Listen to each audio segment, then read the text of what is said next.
areas and arenas where they can actually participate. Let me give you one example. Our Constitution gives you, as a citizen, the right to recall your representative in Parliament. Yeah. But then it does a fudge. It says the guy in Parliament will decide how you will recall him. Now, what sort of law do you think will come out of Parliament? Do you think it's going to be one that's going to make it easy for you to do this? But we don't point that out to the public to tell them, actually, perhaps you should think about this clause. When we are talking about changing the Constitution, nobody is talking about that is what needs to change.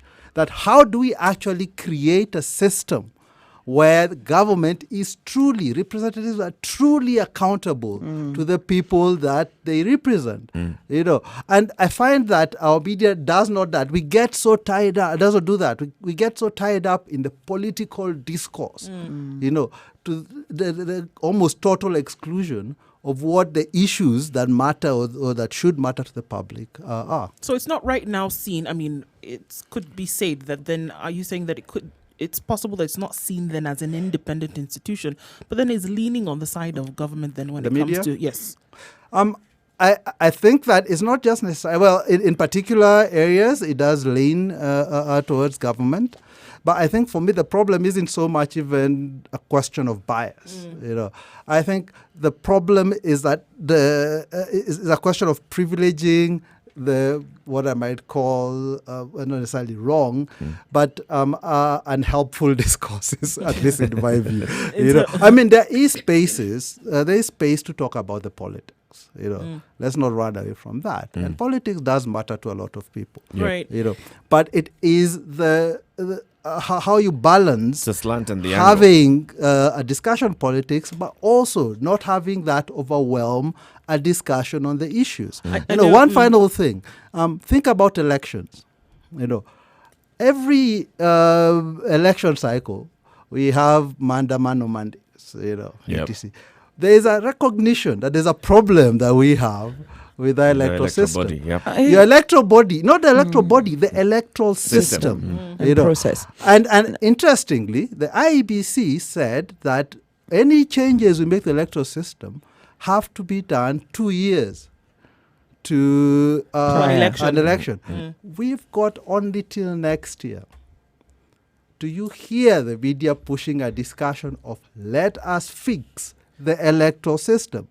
Or are we waiting till the politicians decide, well, now it is time for us to And then we shall report that the politician has actually said this. I think to a certain extent, the media feeds into our political frenzy. The media understands. And if you look at the psychology with us in governance and how we understand it, if our person is in, we get the services that we need. We're still that way inclined. It might not be true, but that is our perception as Kenyans. As a result, politics becomes very important. Is the media fueling this? I think the media... In terms of getting us politically charged, the media does serve a role. But I think in this instance, it's actually more reflective of societal sentiments as opposed to actually shaping their agenda and their opinions.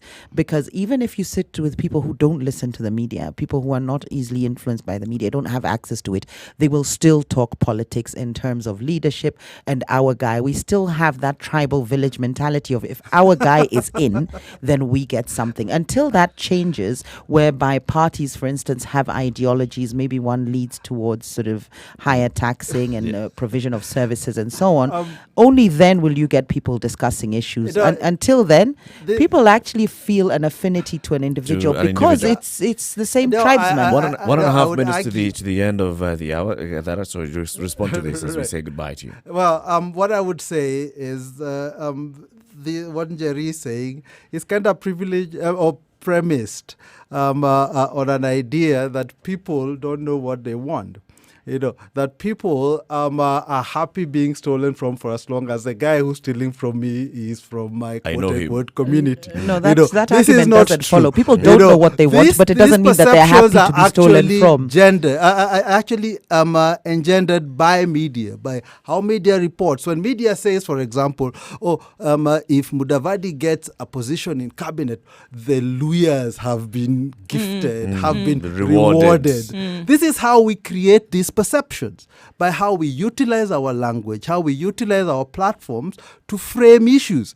And if we do that consistently, people will start thinking People are conditioned to think in a certain way. Exactly. But I think the media came after. The media came after this conditioning happened. The media came after people experienced. No, we never used to speak like this in the Moi era. Actually, You couldn't. we did. You didn't talk about this community being privileged, this community being privileged. It was always there. And actually it's a function at the very end of how our state is constructed. And until we actually have the real discourse, which is a discourse of decolonization, I think we're not going to get too far. And I think in the end, we need to go back and look at the roots of the state that we have, where it came from, why the Odieros or the white people set it up. They didn't set it up for us. The ones that you and Boniface This is Mwangi it. Thank you very agitated much, for. Patrick. Thank you very much, Patrick Adara, for joining us this morning. Of course, we'll be inviting you again. Go and pick Thank up you for some more having me. ammunition.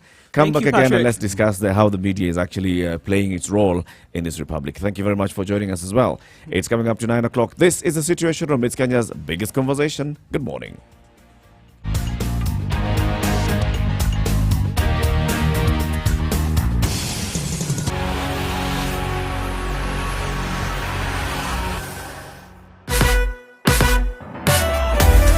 Sugar and spice and everything nice. Spice it. Spice up your life. Okay, coming out of Kisumu, the Mamboleo Junction along the Kisumu-Vihiga Road in Kisumu County was the scene of a dramatic shootout between Ethics and Anti-Corruption Commission officers and traffic officers this morning at a traffic roadblock. So the traffic along that road is actually quite something right about now, and that's coming out of Kisumu if you're listening to us from there. All right, City Mortuary Roundabout had completely eased traffic off Ngong Road, but now it's chaos, unfortunately, and we have police right there, but we'll try to see what happens with that in a short while. All right, Langata Road, yes, still giving problems, or still emanating traffic, as it were. All right, Mombasa Road, not so much. Today she is behaving very, very well. Ask me later why I call her she. 0719-012-600 is the number to call. If you see something that we should know about, please tell us.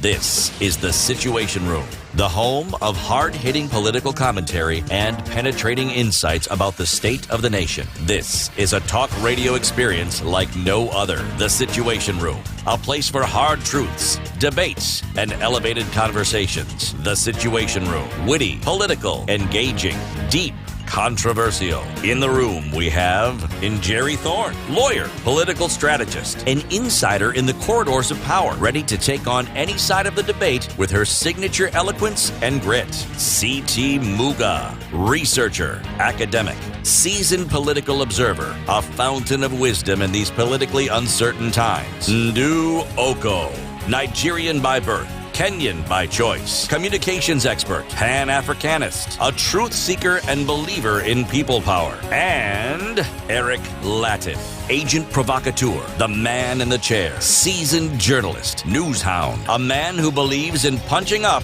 not down. This is the Situation Room, the only way to start your day. It's also Kenya's biggest convention in Malindi. On Facebook, we are on SpiceFMKE. Our Twitter handle is SpiceFMKE. Our Twitter hashtag is The Situation Room. And we also live stream on www.spicefm.co.ke. Femicide. Femicide and domestic violence, I mean, we've seen an increase, whether that's because it's now more widely reported or because the incidents are actually on the rise is a question for debate. But the point is we're seeing an increase. Just recently, Kenya Defence Forces officer Major Peter Mugure, he'll be arraigned in court at a Nyanyuki court in connection to the murder of a woman and her two children. Now, I say a woman, this is the mother of his children. This was following a dispute over child support and so on. But the fact that we're having a lot of deaths resulting or becomes the result of disputes should be concerning. Back in May, we had 13th May this year, actually, we had Constable Pauline Wangare. She was a victim stabbed to death by Joseph Ochieng, a man she had met on social media. And then on the 6th of May, Anne Canario was found dead at her house near the university she was attending. Police suspect She was murdered by her boyfriend, Obed Nyaga, who was found hanging dead in the house as well. Yet another young woman, of course, we got a lot of media attention here. Ivy Wangeshi was hacked to death with a machete on the 9th of April by Nafta Kinuthia, also a boyfriend, who later claimed that unrequited love had led him to committing the heinous crimes. So we start to see that, as I say, it could be because it's more widely reported, but most of us will agree that we are seeing domestic violence increasing. We're seeing femicide increasing. Now, the question is it linked to frustration, misogyny, poor policing, corruption, lack of opportunities? What is driving this? Is it an indicator of the state of the economy, of the state of the nation? Or is it our value system that's lacking? My assertion is I'll place a lot of emphasis on the misogynistic aspect, the patriarchy that we have, the sense of entitlement from men. And this is, of course, exacerbated by the fact that when men cannot provide financially, perhaps, which is what they've been socialized and conditioned to do as Kenyans, when women are independent, then the frustration and aggression that men then met on their partners is as a result of this. So we have to be very careful with our society. And that's not to say that this is the only reason for the femicide rates or the increase in femicide that we're seeing. I think also, of course, a lack of opportunities and frustrations, which leads to them maybe not being able to provide and not being able to control a woman as they would like to. Of course, there's that frustration. Policing is also an issue. But for me, it's the fact that there's lack of opportunity, and in a misogynistic, patriotic society, not patriotic, rather patriarchal society, this is simply a symptom of that, sadly. So how do we address that? How do we address this? I mean, we would need all the cases put together. We need psychologists to look into this. But this is not something that's happening sporadically. There's definitely a root cause for this. Is it the economy? In the same way, we saw an increase in suicides.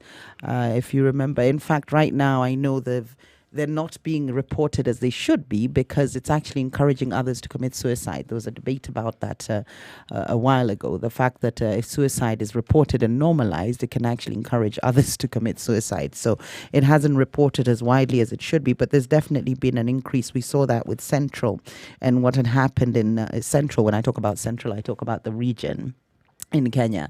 And what had happened is with the curbing of alcoholism and the fight against alcoholism, people didn't have something to turn to. I think maybe they were perhaps using the alcohol to numb their pain. But when we look at what is happening, I think also the media has normalized some of these deaths. You know, we don't get to follow the end of a story. Somebody is killed and it's sensationalized, and that's the end of that. We don't get to see the family. We don't get to humanize the person. So, you know, with Ivy, I think we got to see the mother and her pain and her grief, but the media doesn't follow through with that. So there's a lot at play here. People are looking, or people probably find murdering a spouse a solution to problems and situations.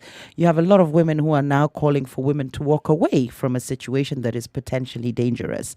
This is, of course, something that is stigma in society.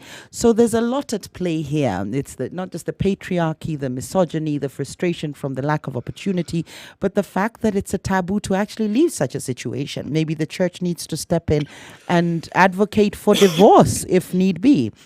But we know the shame, especially from a cultural perspective, that comes with a woman being left. So when we put all these things together, then we can start to understand why femicide is on the rise. But it must be discussed. We must look at all these different components and see how we can actually work with them. So, for instance, let's destigmatize the divorced woman so that women don't feel the need to stay in a relationship that is potentially dangerous. You have people, sayings, it's better to come back home than to come back in a coffin.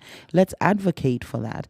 Let's remove the misogyny that we see in society. We have media that perpetuates that, and the sexual objectification of women that further dehumanizes the woman. Let's look at how we report these cases and actually follow through so that people see that there are consequences to murdering their spouses. Let's look at opportunities. It's a multi-pronged approach. People are frustrated. People are angry. I don't want to use PTSD, for instance, as a defense for the major, the former retired major, as a defense for him. But this is clearly something that maybe the government needs to look into and ensure that there's counseling after people have served in the armed forces. I mean, without ever having to give an excuse or reason as to why somebody as to why somebody killed another person, to say this is the reason why, to excuse it in any way, shape or form. But if we're going to say that we're looking for solutions, or to say the reason why this and this is happening, then perhaps you need to look into the fact that you look at a woman and she represents very many things for a man, in the sense that I say, when he looks at her, he sees these are certain needs that must be fulfilled, whether it is provision for the family, provision for the children, bills need to be paid, and there's also the emotional responsibility that comes along with having a woman by your side. And for all of those, looking through the lens of a man, what he sees, or what pressure is pressure. And one of the ways to get rid of pressure is to remove the source of the pressure. I mean, and clearly that's what it is. And you find that, and a lot of times when the decision is made to take a life, it is to remove a problem, and they're seeing beyond. If possible, they're seeing beyond this taking away of the life, but if anything, what they're seeing is the removal of the pressure, the removal of the problem, and so now I can breathe. Whatever it is that comes along, whether it is the problem of responsibility, the problem of having to look for more money, the problem of having to fill an emotional need, whatever it is. And I think that is why you have the rise, because you have to also look at factors in the society that are contributing to this pressure. I mean, every day we're inundated with stories about, there's no money, the economy is suffering, this and this is going to rise. And then these are people who are still demanding on that from you. I mean, we're not even talking about what their rights and needs are, but the fact of the matter is that those demands are being made. And when you don't have enough, or when your emotional capacity is not able to fill those boxes, that translates to pressure. And we have that. So once you see this individual and they represent all of that at once, that pressure now goes above and beyond maybe any kind of logical thinking that you would have. And it's to end the pressure. And in this case, it's to end the source. It has also been said many times that, men, unlike women, are not able to speak out as much as, women are able to speak out. Women are able to sit down with their colleagues and actually express themselves and say, this is what's going on in my life. Men don't have... are not able to do that. Because it portrays an element of weakness according to the man. Yes. Right, yeah. So this could also be another contributing factor. They don't have an outlet, and so the outlet is to wring their wife's neck. Unfortunately, yep. Unfortunately, so it ends to that level where you're seeing these are problems. I have problems, and the only way to deal with these problems, so that before they get to the public, where this public is looking at me and seeing I am a failure, I'm not able to provide for my family, I'm not able to take care of my family as a provider. Then let me just remove the problem, and I say I don't know where they went. They took off. There's also that element of trying to understand or trying to ensure that men are able also to get a platform to express themselves. How can we create that? So things like the Gender Commission, for instance, we have an entire commission that deals with gender and gender issues and rights and such. Is this an avenue? I don't know if we're going about this the right way. Engaging that and seeing where we have issues that when we talk about gender-based violence, let's not just look at it from the point of, it's a misogyny or it's a patriarchal society. But also from the other side, what is it that we can do? I don't know if I'm happy framing this debate that way. It's the equivalent of trying to understand why the Jews were murdered in the Holocaust and saying, well, you need to understand that the Germans were out of work because of the First World War and so on. No, we don't even give that side the opportunity to rear its ugly head, because it's almost defending or rationalizing these actions. So I think it's a slippery slope to say, well, men are frustrated and they do kill their wives. It's almost rationalizing that. It's not rationalizing. Right? It is not rational. It's the same way we talk about, when women kill their husbands, do we try to rationalize?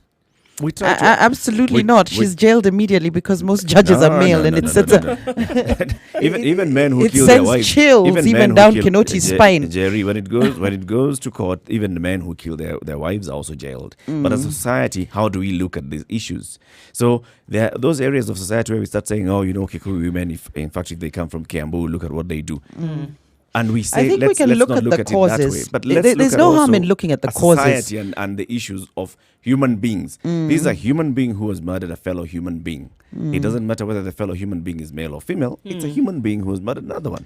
No, but what it is with femicide, of course, the woman is so more susceptible to gender-based violence simply by virtue of the power imbalance in the house from a physiological perspective, and then also in terms of political leadership, church leadership, societal setup here is that the male is on top. And maybe they can't handle the pressure. This is why we need to change structures. But if we start to try and find solutions by... there's no harm in understanding the causes for femicide.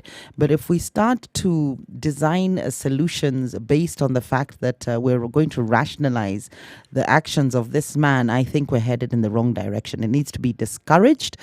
We can understand what the issues are and sort out those issues. So if it's financial difficulties, let's sort out the economy. When you talk about the woman who's but in you court can't now say, well, because she maybe murdered he her was husband. stressed. No. The woman who's in No, court we're now not going to because say he was stressed. she's alleged to have murdered her husband. The teacher who murdered her head teacher. The other woman who murdered who is alleged to have murdered her husband. We look at it from that point and see there is actually a case of murders that is increasing. Gender-based violence was actually even being discussed at an international conference. It happens globally. So let's go back to that point of look at them as people and then understand them from their gender perspective. And their gender, not to rationalize it, but look at it from what are these circumstances that lead us circumstances, here. people don't know how to And what are navigate their these way things that through lead us here? rejection. If We saw they with say- Ivy. Now, if we start to discuss, well, maybe women need to stop rejecting men, it's the wrong approach.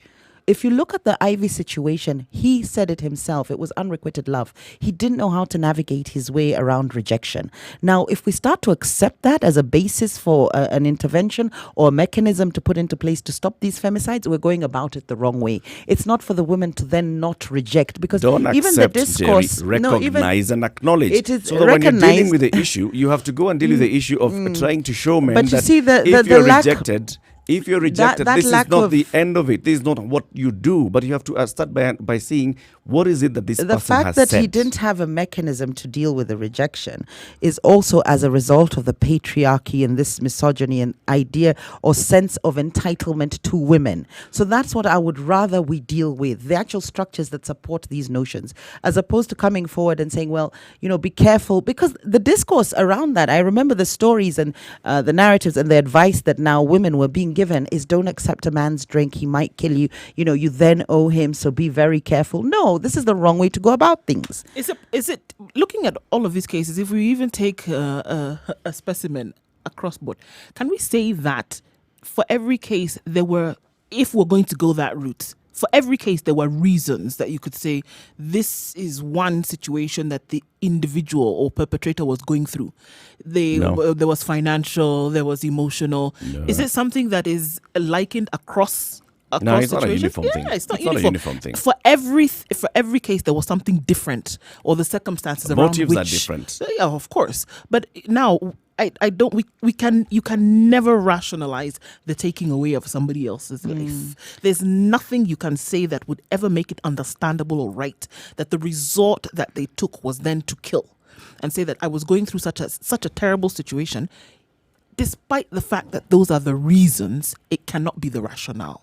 It can't be. I think But also- what I'm saying is, I'm not saying that we rationalize them. I'm just saying, if we start addressing it from the point of society and behavioral change communication and seeing how do we curb this going forward, there's an increase. We're seeing an increase of gender-based violence. And we're talking about gender-based violence. How shall we address it? Come up with all the laws.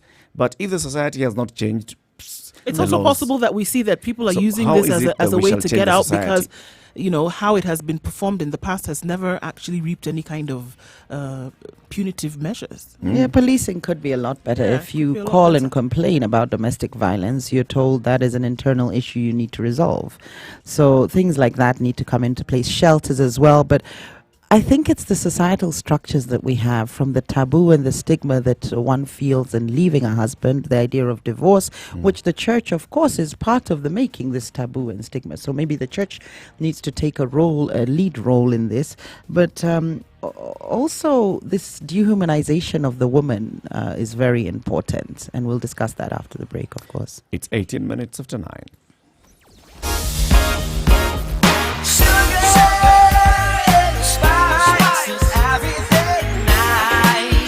mature, intelligent talk every morning. Spice up yourself.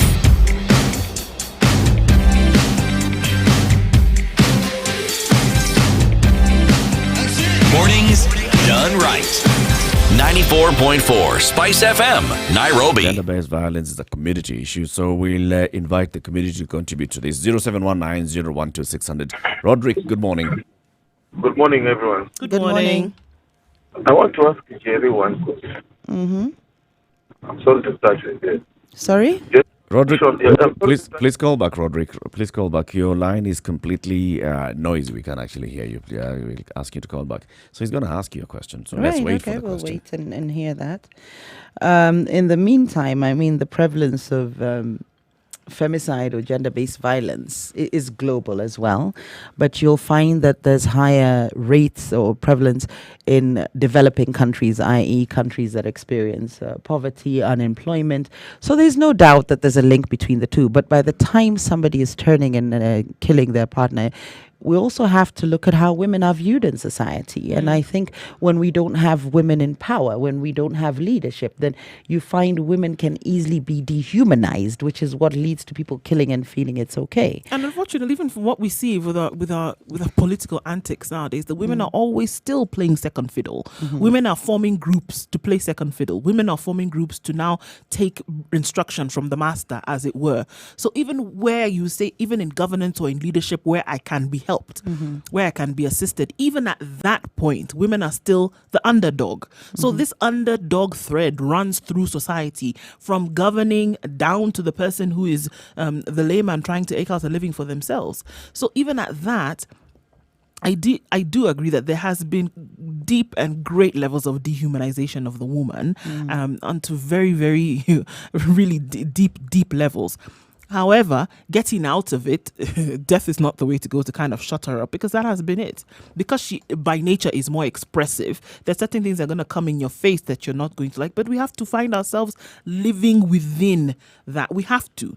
And different societal approaches have to be taken towards that. Otherwise, we are going to have a much bigger problem on our hands What than what we societal see approach today. would you suggest? I mean, just the very fact that even when we look at still, the woman is still seen as a second-class citizen. Yeah, in I think very many things, even when it comes to the inheritance of land. The other day, the getting law has changed that.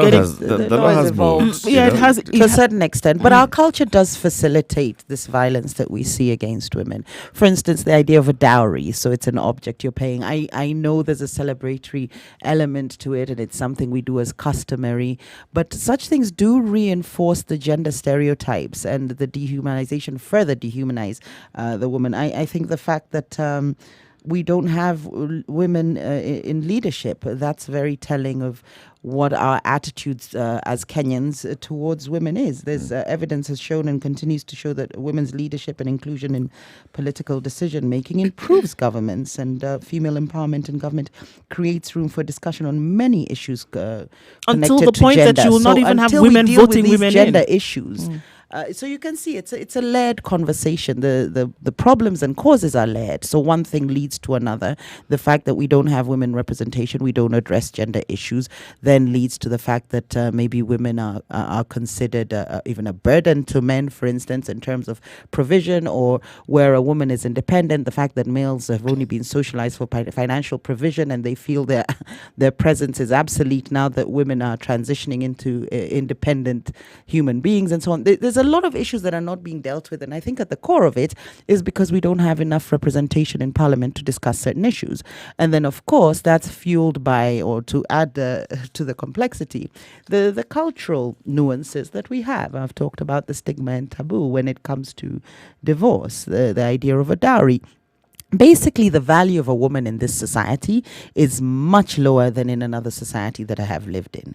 There are those who would argue, and I'll tell you, there are those who would argue that the issue of dowry is actually elevating the woman. And they say that we are celebrating the fact that we are actually getting, so the family that's paying the dowry is saying we are actually getting this person into our family. That That's what we are ensure that celebrating. her son treats her right. Because Yes. once you have an exchange And the entire, where and you're the giving entire, her and the in-laws, entire conversation that happens here, that's why you're actually bringing the two families together, is to show you that no, this is not just somebody that you've picked off the streets. There's somebody who's got a family, and this is where they come from. But And you the family realize that's that receiving the dowry payments- is saying, the family it's basically, they'd argue symbolism. absolutely, The they family can that's argue receiving the that, but dowry, what they it say does, this is what it is.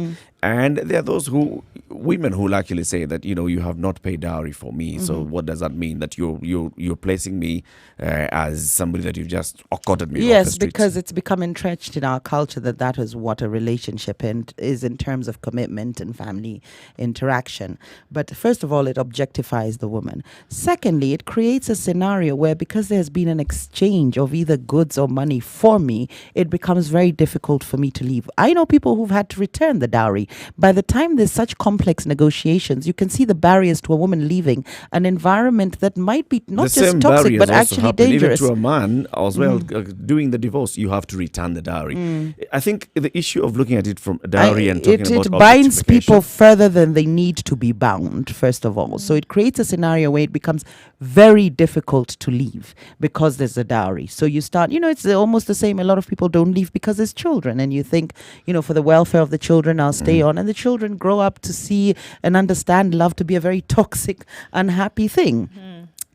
I think the dowry actually creates the same bind whereby you can't leave because there's family involved, there's all this awkwardness, you don't want your parents to hear about it, and you stay in a relationship that is not only toxic No, you but want to make sure that potentially there are dangerous for your various life. stages that you've gone through to try and address the issues, because what it means is that when you're breaking up this family, you're breaking up family that has children as But well. There why are do we other have to dependents. go Can I just to pick this address call? issues with somebody who could potentially kill you? Can we pick this call? Just Solomon, get good out. morning.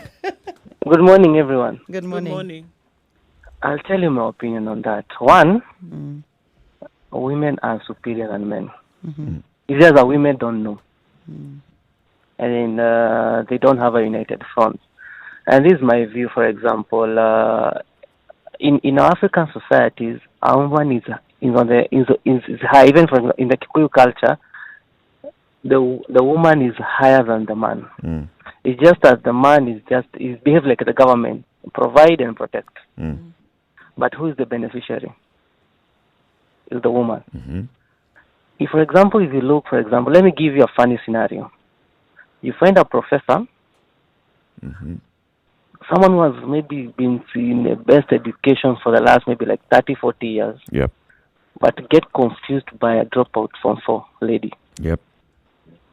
So who is superior?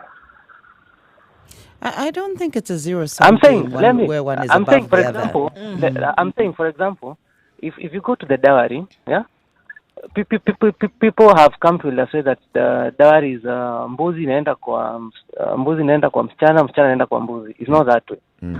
If, for example, if you buy a very expensive car, you value it, isn't it? Yep. You value it. As a man, you value that vehicle. You cannot lease it out. You say this vehicle stays until I die. Yep. The same. That's how. That's a concept of That's dowry. how of dowry.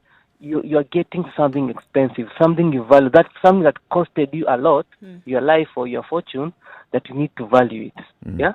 And that's the concept of dowry. Solomon, then if we come into cases of femicide, Yeah. how do we address that? How, as a society, how do we actually deal with this and reduce cases of femicide and gender-based violence? Like for example, right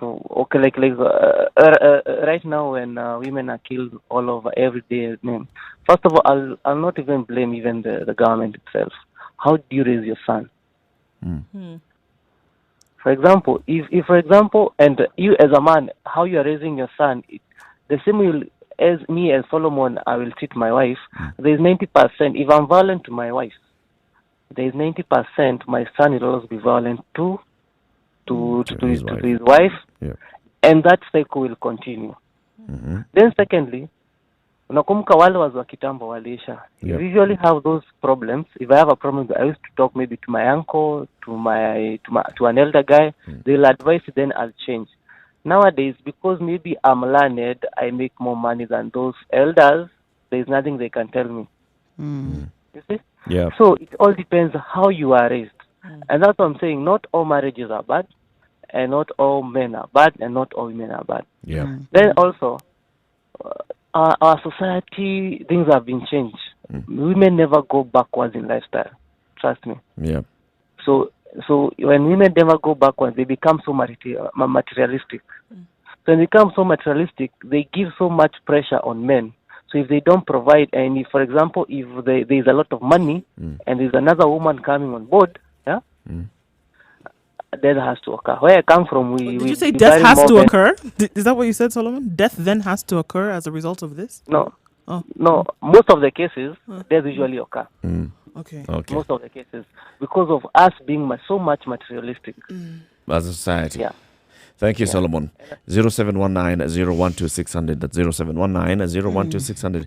We're discussing femicide. And the causes, and whether we can blame the economy as a root cause, or whether it's our value system and the fact that perhaps we haven't put women where they belong in society. For myself, I would say the lack of women leadership leads to a situation where we don't discuss gender issues, and as a result, we see some of the symptoms, femicide being one of them. Of course, it's brought about by a myriad of factors combined and intertwined. The recent ones we had, for instance, with Ivy, where somebody wasn't able to navigate their way around a rejection. Now, for something like that, you must have been conditioned to a sense of entitlement for you to feel angry enough to kill somebody because they weren't taking on your advances. There's a sentiments there that you were entitled. This entitlement, of course, comes from the patriarchy, and it's a misogynistic approach to things. So there's a number of things that need to be addressed there, I think. Let me take another caller. Collins from Nyalenda, good morning. Good morning. Hi, Eric. Hi. I'm good. I just want to contribute towards what you're saying. Yes. Yeah, there's this thing about men. When they're coming from boys to men, there's like a transition that happens. So the problem is there's no one who teaches boys how to become men. So you just wake up one morning and you have 3 children, you have responsibilities, there's no one, it's like some movie somewhere. You just get out there like Wakanda, like everybody, things are happening and you don't know what to do. Yeah. So I wish the boys were taught how to become men, and don't want to tag this to the government. It's a societal We don't want issue. to tag this. It's a society problem. Everybody believes men know. So why is it that this stopped? Yeah. What happened? What happened there? Why did it stop? This used to It happen never before. happened. It never happened in this society, the current society. We're talking about another generation that is fading away. It's no longer there. That's what I'm asking. We want- don't want- Why do we have a disconnect between that older generation and the current one?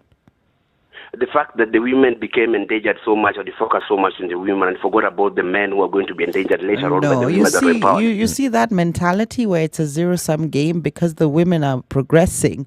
And remember, it was to rebalance things that you had the girl child in focus. And we now have this narrative emerging that we forgot about the boy child. They lost the focus. What we were trying to do with the girl child is basically bring her up to par. There was a lot of discrimination. The idea of education for the girl child didn't exist. Now, just because a girl is educated, it doesn't disadvantage any man unless what Collins is he was saying hoping is that focus was put on one and focus was completely ignored on the other side. No, the focus And so there's remained no the balance. same. The focus remained the same. What they did is amplify the emphasis on the girl child for the sake of the equivalent of affirmative action to bring about an equitable existence, because the girl child had been completely forgotten about.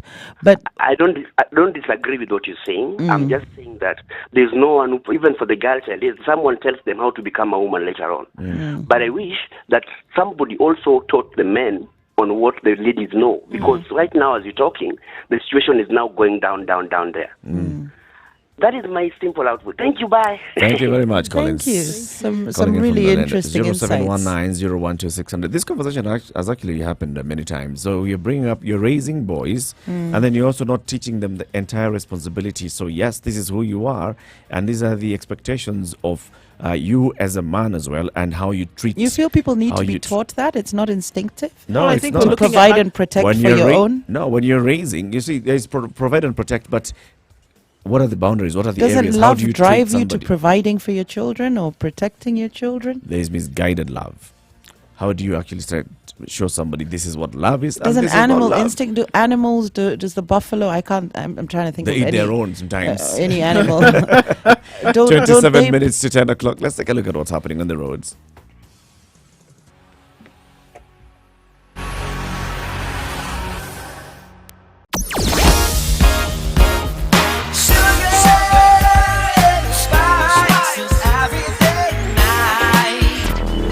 Traffic.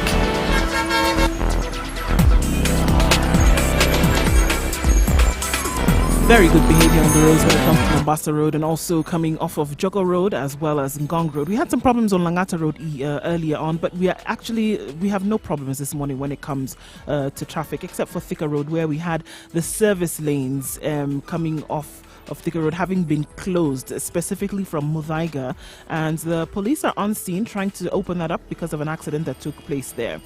So it will open up in a short while. Jogo Road is happening, folks. It's not much traffic there, as well as Wayaki Way. It's a good day when it comes to traffic today. Enjoy it while you can. Let's see what happens later on in the day.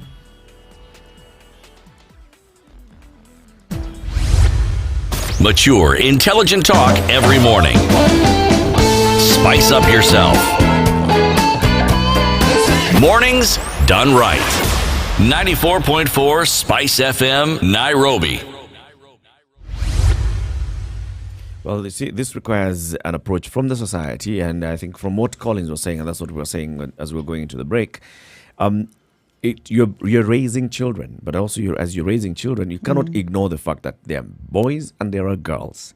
And as they grow up, you have to teach them that, yes, one, you're equal, but then also you have responsibilities. Yes, you're more masculine, you've got more power over this person in terms of physiologically, but then what are your expectations? How is it that you should behave? This is with a fueling and human feeding being? into the misogyny and patriarchy that we have, that we now must, also explain to the boy it's not his fault. No, come Not on, about guys. his fault. Look at you. You're, No. you're running the country. You know Explaining very well to the how boy to that ensure you're it's the his majority fault in if parliament. he does something. It can also be the other way around, Jerry. We are opening up the phone lines. We've got 0719-012-600. Francis Obuano. Yes, good morning. Good morning, Oga. How are you? Very good. Thank you very much. Yes. First of all, I want to commend Spice FM for all the laudable and educating programs that we've been witnessing in the station. Thank you very much. Yes. With regards to gender violence that is being discussed this morning, I know there are many factors to it, but based on my research on that subject matter, I think our value system has a lot of the blame. Yes, boys or men in Africa are trained, just like the lady there say, in such a misogynistic manner. They grew up thinking that the life circles around men. And the contributing factor is the physical strength that men do have. And based on the responsibilities that are reposed on them as men, they always think that the female folk are of no equal to them. Yes. That is why we see high rates of spousal abuses and domestic violences, leading to death in some extreme cases. Yeah. My advice to this is that we need to engage in sensitization, especially for the men, because the men tend not to understand when you state the principle that men and women are equal, the men mostly tend not to understand it. They will tell you that I paid bride price, I cater for the family, So it's and mine. I did it. But that is not exactly the field we are focusing on when we say men and women are equal. Yeah. When we say that men and women are equal, it is very important to let the men understand that they and women share equal rights. Yeah. Equal right is the essence of what we are talking here. Most men don't really understand this. It. Yeah. They think when you say men and women are equal, some will tell you that women menstruate, men don't menstruate. Biologically, we are not the same. I'm the head of the family, or the Bible or religion said like this, No. The argument takes a different route. Yes, it's sensitization that we need most. They have to know that these issues that are being brought up are not exactly the fundamental issue. The fundamental issue is of right. Right. Yeah. A woman has the same right as that of a man, be they the same by gender or not. Thank you very much, Francis. Thanks a lot. Thank you. Let's also pick, this is Mokaya. Mukoya, good morning. Good morning to. Good morning. How is Thika this morning?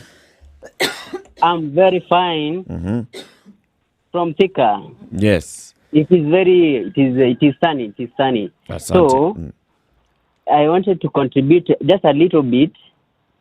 Go ahead.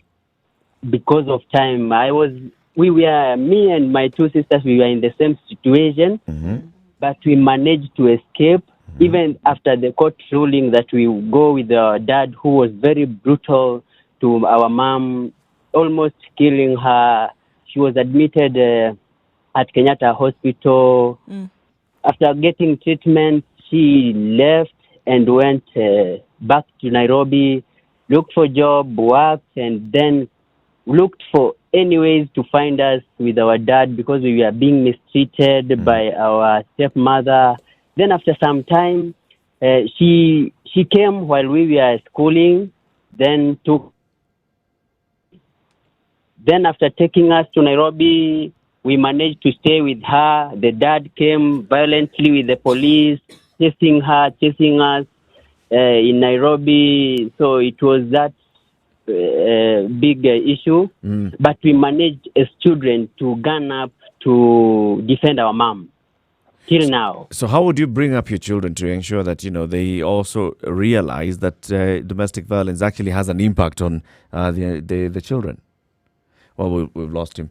Let's pick this one. This is Camera Citizen from Nakuru. Good morning. Good morning to you. Habari yako? Salama sana. Mko sambamba? Tuko sawa. Sambamba. Now, I would like to add a few comments. And there are some guys, callers, who said, the way the upbringing of men has always changed since technology came in, since the digital era. And I'm going to acknowledge this comment. The problem mostly we men have when like our parents, we tend to be left like we will mature by our own self. We will drive ourselves to know everything, to be wise in our own way, because we are from that tender age we are being called men. Yeah. So you sensitize your brain, your environment. So in short, basically what Citizen Nakuru is saying is that, it's about the upbringing. Let's pick this one. This is Blackwater in Mombasa. Good morning, Blackwater. Morning. How you guys doing? Very good. We're fine. How are you in Mombasa? Yeah, Mombasa is good. Mombasa is good today. Now, I was listening to you guys, right? And I'm looking at this. We're looking at it from only one perspective, because a lot of these incidences are happening because a lot of the men are doing it themselves. The women are also killing a lot of men. Only difference is they don't do it themselves. They hire people to do it. You understand? Yeah. So we don't really see that side coming in the media, because they'll say thugs hit him, somebody got poisoned, and it always ends up the person just died, but the women are also doing it. Yep. You remember when we started from the Bible, we're going from Cain. I think Cain killed Abel, right? Yep. And you're looking from that perspective. Now, that was just two people around. Now, the world is full of people, meaning that we are programmed to kill. So we're likely to kill. We're likely to kill. We're so many now. It's a natural and tendency. we're all of this bad. Just by sheer numbers, we're like if there was two people and they were killing each other. Now that with 7 billion people, 1 billion are likely to drop off. That's right. Okay. But I told you, the women are smarter. Like the guy said, the women are smarter. They don't do it themselves. Okay? They always set it up. Thank you, Blackwater.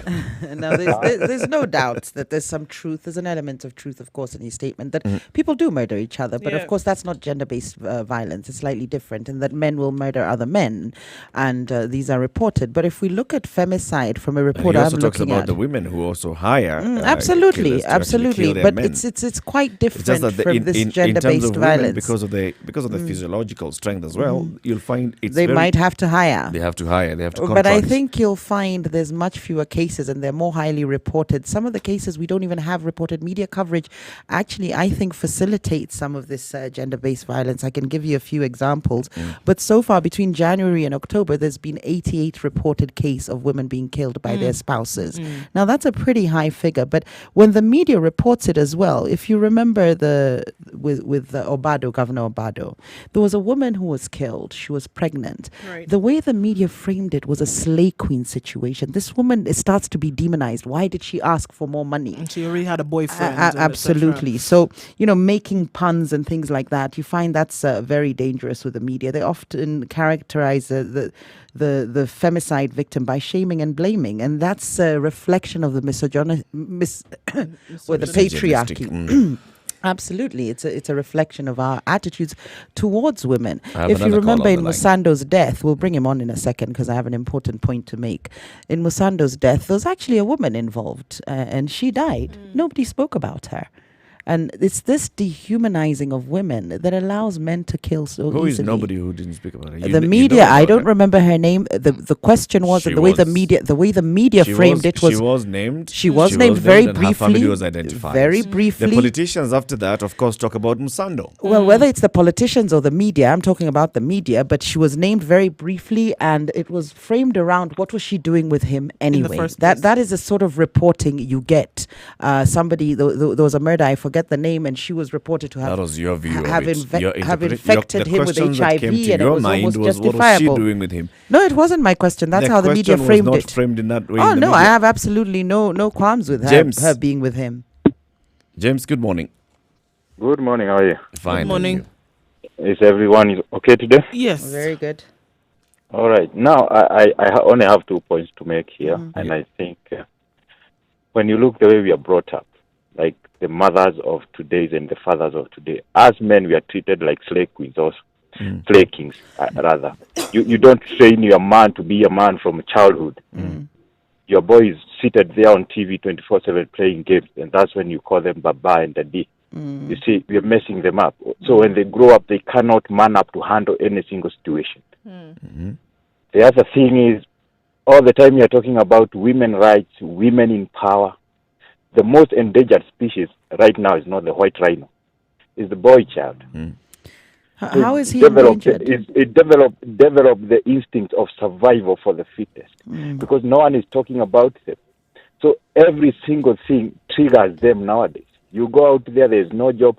Even if there's job, it's hard work and peanuts. You paid peanuts.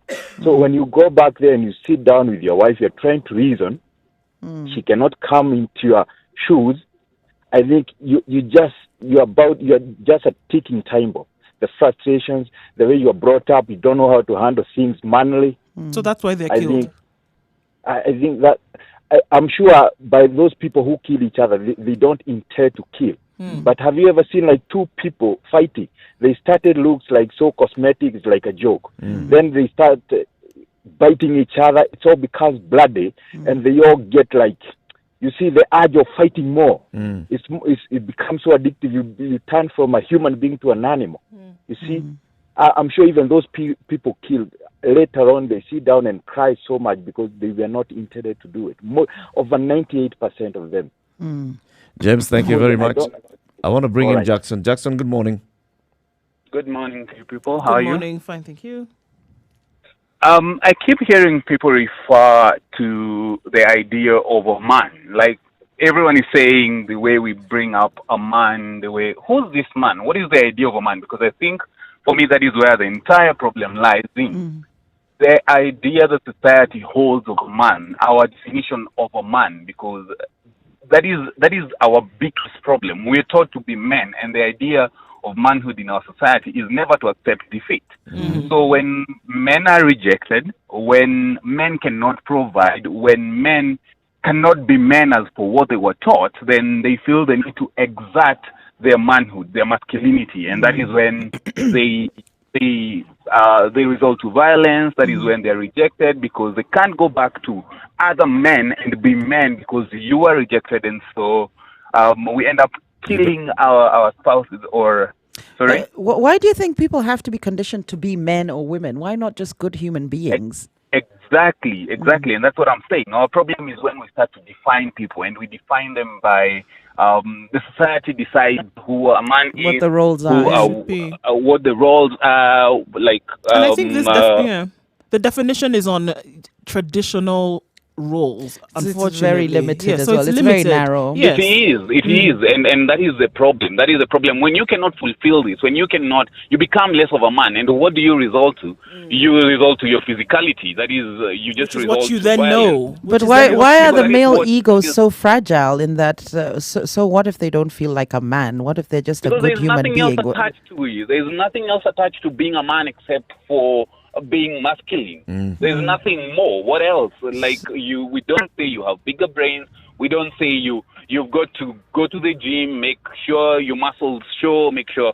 That is the idea of a man, and that is where our problem lies. If we keep saying men and you're not taught to be a man, what is this? How are we supposed to be taught to be men? Right. What is a man? How else am I supposed to be a man beyond my masculinity? Right. Thank you, Jackson. So our definition of masculinity he talks about there, because really I bring up my children to be good, decent, fair human beings, nothing more. It's 11 minutes to 10 o'clock.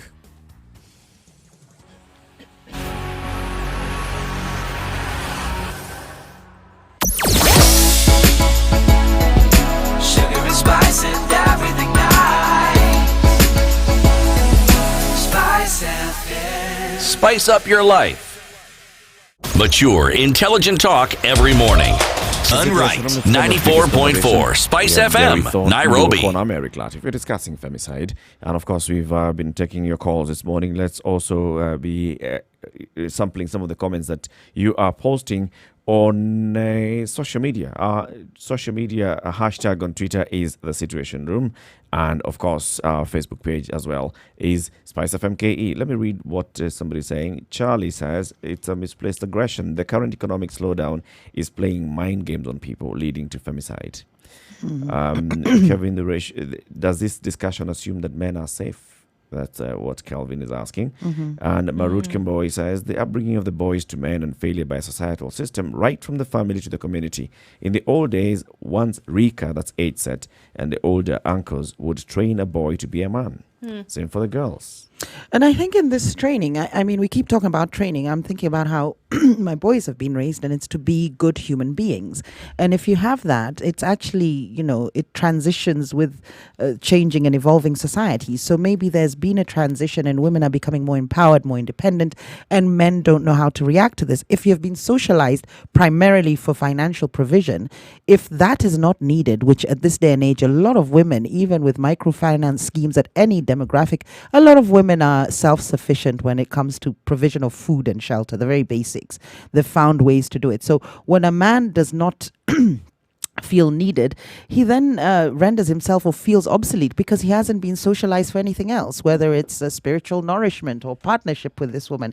So we need to redefine gender roles. And by the time we have such discussions, we need leaders, women leaders, to have these gender debates. That's why I keep going back to even parliamentary representation, women in leadership. If we had women in leadership, these are some of the issues that would have been addressed indirectly, directly, but we wouldn't be seeing the outcomes that we're seeing. seeing. And of course, the economy and the frustration, all these combined come together to create the scenario that we see. And it's questionable as to whether we can actually look at the current rates of violence, domestic violence, the aggression against women, the femicide, and actually look at it as the indicator of the state of the nation in terms of economically, socially, politically. Because remember, we're also politically charged day in, day out, the constant politicking from the media. This combined, as I say, with the fact that we're a patriarchy, the misogyny we see that's further perpetuated by the media, the reporting of some of these media deaths. I gave you a few examples where even the perpetrator, they start to paint him as quite a decent boy. I think after the Ivy murder, they said he was a teetotaler and a very calm guy. No, I'm sorry, this was a murderer. Paint him for the devil that he is. Because of rejection, if it was the other way around, and you do see it whenever women and women do kill as well. So whenever you see that, I think maybe because in the media most editors are men and it sends a chill down their spine, the stories that come out paint that woman in the most terrible light, even Alan, before the case has been heard. Alan in Kisumu, good morning. Good morning, Eric. Good morning. How are you? Good morning. Good morning. Hello to everyone. Good morning. Yeah, I'm not married. I'm a youth. I know one day I'll marry, but I just want to give... okay, I live in the society, and these are things that we see, so I'm entitled to an opinion. Absolutely, yeah. So, two things. One, I believe you guys, 90% of you guys are Christians. Yeah, 98.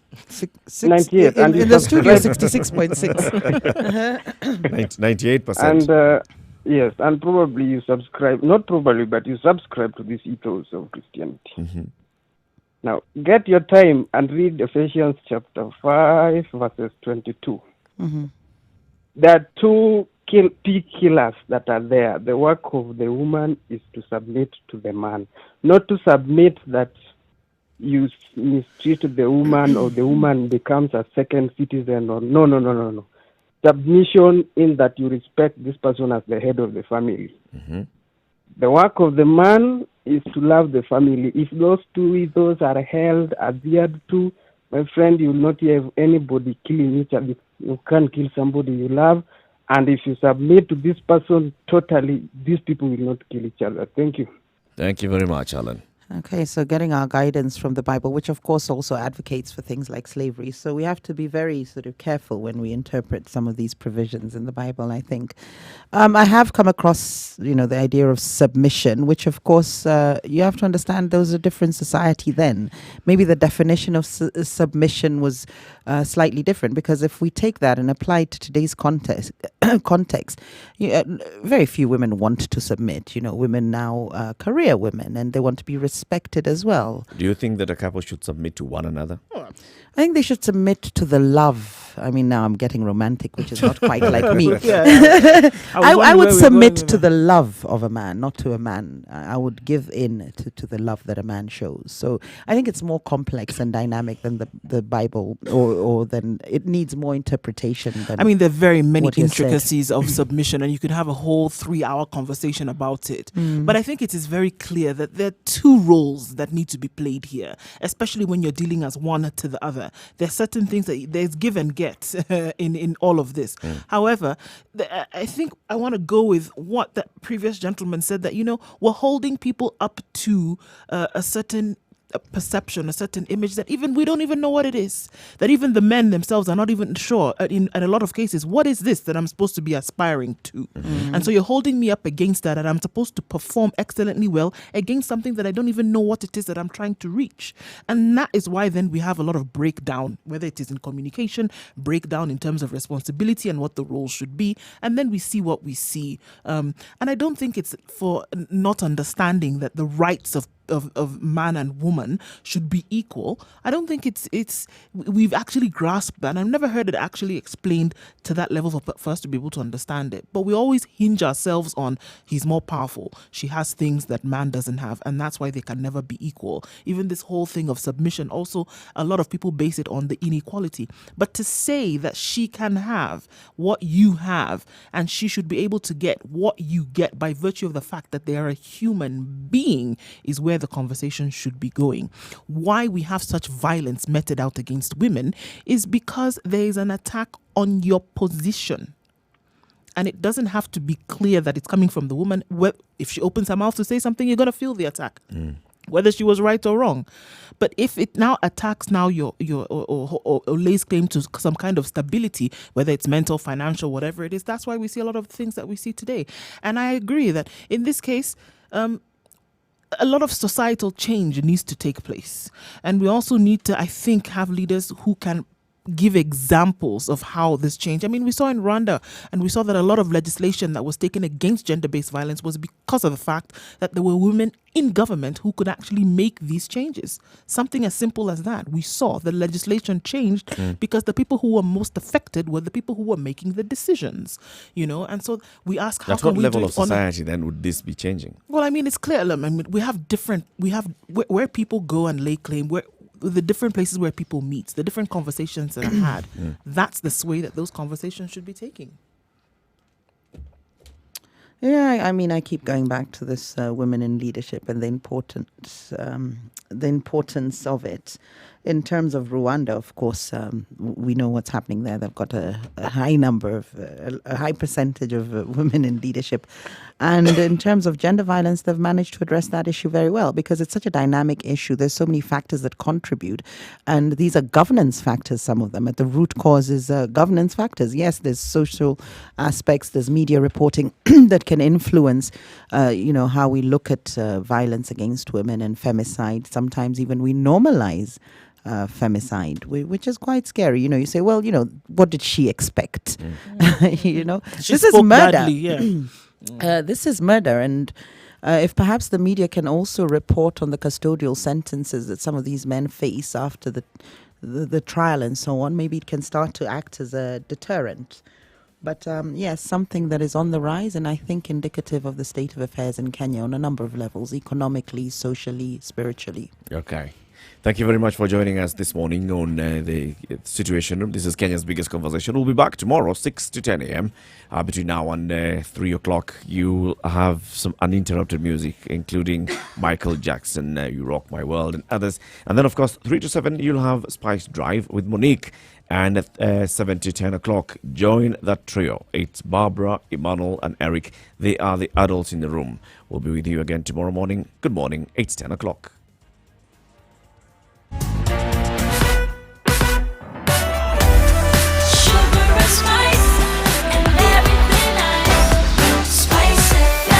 Spice up your life